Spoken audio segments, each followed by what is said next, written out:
Welcome my students. सबसे पहले तो अगर आप और वीडियो देखना चाहते हैं तो प्लीज़ मेरे चैनल को सब्सक्राइब कीजिए, शेयर कीजिए एंड लाइक कीजिए एंड कमेंट कीजिए कि आपको वीडियो कैसा लगा। अगर इसमें कुछ और मुझे इम्प्रूवमेंट करना है तो प्लीज़ आप मुझे कमेंट में बता दीजिए। देखिए, मैंने प्लांट वाटर रिलेशन के बारे में आपको लास्ट वीडियो में बताया था, जिसमें हमने ऑस्मोसिस, डिफ्यूज़न एंड इम्बिबिशन ये तीनों चीज़ें पढ़ी थी। अब हम बात करेंगे सबसे पहले टाइप्स ऑफ विलियन यानी टाइप्स ऑफ सॉल्यूशन के बारे में। सॉल्यूशन जो बेसिकली होते हैं वो 3 टाइप्स के होते हैं: hypotonic solution, isotonic solution and hypertonic solution. Hindi में इसे कहेंगे अल्पपराश्रयी, अल्प यानी कम, समपराश्रयी यानी बराबर एंड अतिपराश्रयी यानी ज़्यादा। देखिए, यहाँ पर मैंने 3 डायग्राम बनाए हैं। इसमें सबसे पहले हमने बताया हाइपोटोनिक सॉल्यूशन के बारे में। सॉल्यूशन जो होता है वो बेसिकली 2 चीज़ों से मिलके बनता है। एक होता है हमारा सॉल्यूट और सेकंड होता है हमारा सॉल्वेंट। देखिए, सॉल्यूट में एंड सॉल्वेंट ये दोनों जो है वो मिलकर हमारा सॉल्यूशन बनाते हैं। सॉल्यूट जो होता है वो सॉल्वेंट के अंदर डिज़ोल्व होगा और वो सॉल्यूशन बनाएगा। तो यहाँ पे हाइपोटोनिक सॉल्यूशन जो है, देखिए यहाँ पर जो सेल रखी हुई है इसके अंदर, सॉल्यूशन के अंदर जो सेल रखी हुई है उसका साइज़ आपको थोड़ा सा बड़ा दिखाई देगा। यहाँ पर साइज़ मीडियम है और वहाँ पर साइज़ छोटा दिखाई दे रहा है, आपको श्रिंक दिखाई दे रहा है। इसमें क्या हो रहा है, हाइपोटोनिक सॉल्यूशन जो है, मैंने ऑस्मोसिस में बताया था कि ऑस्मोसिस की प्रोसेस जो होती है उसमें जो सॉल्वेंट होता है वो उसकी हायर कंसंट्रेशन से लोअर कंसंट्रेशन की ओर जाता है। देखिए, यहाँ पर जो कंसंट्रेशन है बाहर की तरफ वो सॉल्वेंट की वो ज़्यादा है और अंदर जो सेल का साइटोप्लाज्म है या जो सेल से भरा हुआ है उसकी कंसंट्रेशन कम है। वहाँ पर वाटर कंसंट्रेशन कम है या सॉल्वेंट की कंसंट्रेशन कम है। तो क्या होगा, यहाँ का जो सॉल्वेंट है वो हायर कंसंट्रेशन से लोअर कंसंट्रेशन की ओर जाएगा, जिससे हमारी सेल स्वेलअप हो जाएगी। अब यहाँ पर हमें हाइपोटोनिक की बात करनी है तो क्या है कि सेल के अंदर का जो सेल सेप है या साइटोप्लाज्म जो है उसकी कंसंट्रेशन बाहर के सॉल्यूशन से कम है। यहाँ पर कंसंट्रेशन कम है किसकी, सॉल्वेंट की, इसलिए हम इसे कहेंगे हाइपोटोनिक सॉल्यूशन। आइसोटोनिक सॉल्यूशन में क्या होता है, सेल के अंदर का जो साइटोप्लाज्म है उसकी और बाहर का जो सॉल्यूशन है उसकी, दोनों की कंसंट्रेशन हमारी इक्वल रहेगी, तो that is the isotonic solution. And hypertonic solution में क्या हो रहा है कि अंदर की तरफ जो है वो अंदर की तरफ वाटर का कंसंट्रेशन ज़्यादा है एंड बाहर की तरफ वाटर का कंसंट्रेशन कम है। तो जो हमारे वाटर के मॉलिक्यूल, वाटर जो है वो वाटर बाहर आएगा। हाइपरटोनिक सॉल्यूशन में क्या होता है कि जो बाहर का सॉल्यूशन है उसकी कंसंट्रेशन अंदर की, जो सेल के अंदर का जो साइटोप्लाज्म है उसकी कंसंट्रेशन से ज़्यादा होगी। तो इसलिए हम इसे कहेंगे हाइपरटोनिक सॉल्यूशन, जिसमें हमारी जो सेल होती है वो कैसी हो जाती है, श्रिंक हो जाती है। हाइपरटोनिक सॉल्यूशन जैसे मैंने ऑस्मोसिस में भी आपको बताया है, एक्सोऑस्मोसिस, एंडोऑस्मोसिस।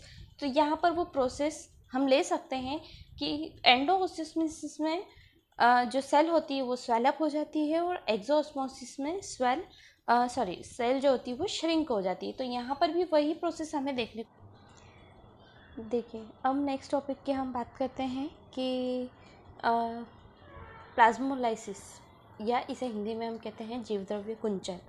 प्लाज्मोलाइसिस होता क्या है, जब किसी भी सेल को हम हाइपरटोनिक सॉल्यूशन में रखते हैं। हाइपरटोनिक सॉल्यूशन अभी मैंने समझाया है। हाइपरटोनिक सॉल्यूशन यानी ऐसा सॉल्यूशन जिसमें सॉल्ट या शुगर की कंसंट्रेशन ज़्यादा हो, वाटर कंसंट्रेशन कम हो, जिसे हम कहेंगे हाइपरटोनिक सॉल्यूशन। अगर इस सेल को हम हाइपरटोनिक सॉल्यूशन में रख देते हैं तो क्या होगा, इसके अंदर का जो वाटर कंटेंट है वो बाहर की तरफ आएगा एक्सोऑस्मोसिस की प्रोसेस के द्वारा, और ये जो सेल का अंदर का साइटोप्लाज्म जो है वो धीरे धीरे श्रिंक होने लगेगा। इस प्रोसेस को हम कहते हैं प्लाज्मोलाइसिस की प्रोसेस। जब प्लाज्मोलाइज्ड सेल को या जीव द्रव्य कुंचित सेल को अगर वापस से हम हाइपोटोनिक सॉल्यूशन, अगर इसे वापस से हम हाइपोटोनिक सॉल्यूशन में रख दें तो ये जो सेल है ये क्या करेगी, वापस से वाटर कंटेंट अंदर की तरफ चला जाएगा एंडोस्मोसिस की प्रोसेस के द्वारा, और सेल वापस से अपने पुराने शेप में या पुराने स्वरूप में आ जाती है। इस प्रोसेस को हम कहते हैं डीप्लाज्मोलाइसिस की प्रोसेस। अब इसका मैं एक एग्जांपल बताती हूँ। जैसे पिकल्स होता है या जो अचार होता है उसमें हमेशा सॉल्ट या मुरब्बे में शुगर की कंसंट्रेशन ज़्यादा रखना पड़ती है।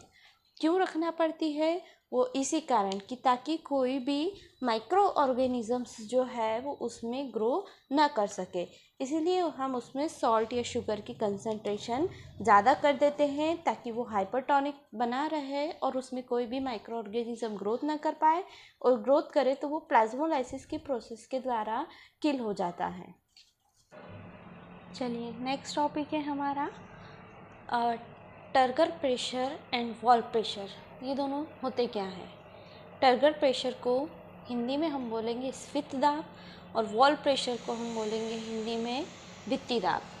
देखिए क्या होता है, जब ऑस्मोसिस की प्रोसेस होती है तो अगर किसी सेल को हमने सॉल्यूशन में रखा हुआ है तब उस कंडीशन में क्या होगा कि एंडोऑस्मोसिस की प्रोसेस के थ्रू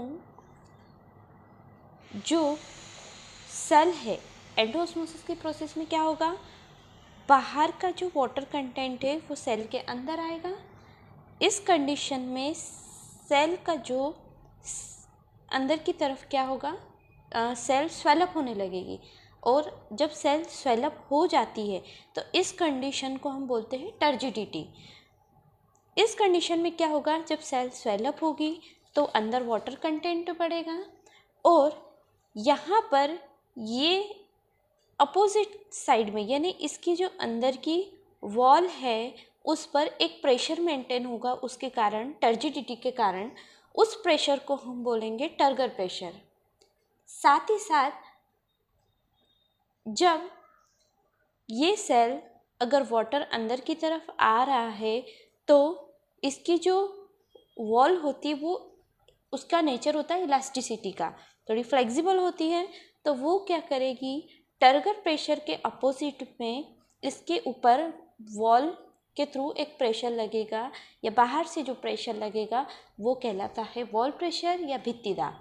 तो हम कह सकते हैं कि जो टर्गर प्रेशर होता है वो इक्वल होता है किसके, वॉल प्रेशर के, यानी टर्गर प्रेशर, जितना टर्गर प्रेशर लगेगा उतना ही बाहर की तरफ से वॉल प्रेशर भी लगेगा। अब टर्गर प्रेशर के इम्पोर्टेंस क्या क्या होते हैं, देखिए सबसे पहला इम्पोर्टेंस इसका ये जो है प्लांट और सेल की ग्रोथ करने में मदद करता है। सेकेंड इम्पोर्टेंस है स्टोमेटा का ओपन और क्लोज होना, ये किस पे डिपेंड करता है, टर्गर प्रेशर पे डिपेंड करता है। वाटर का जो जाइलम वेसल्स होती है उसके अंदर फ्लो होना यानी ऊपर की तरफ चढ़ना, वो भी टर्जिडिटी या टर्गर प्रेशर पे डिपेंड करता है। साथ ही साथ टर्गर प्रेशर होने के कारण या टर्जिडिटी होने के कारण जो प्लांट के मैकेनिकल टिश्यूज़ होते हैं वो उनको रिजिडिटी या उनको यांत्रिक शक्ति प्रदान करता है। तो ये हो गया आज का हमारा टॉपिक। नेक्स्ट वीडियो में मैं अपना नेक्स्ट टॉपिक एक्सप्लेन करूँगी। Thank you very much.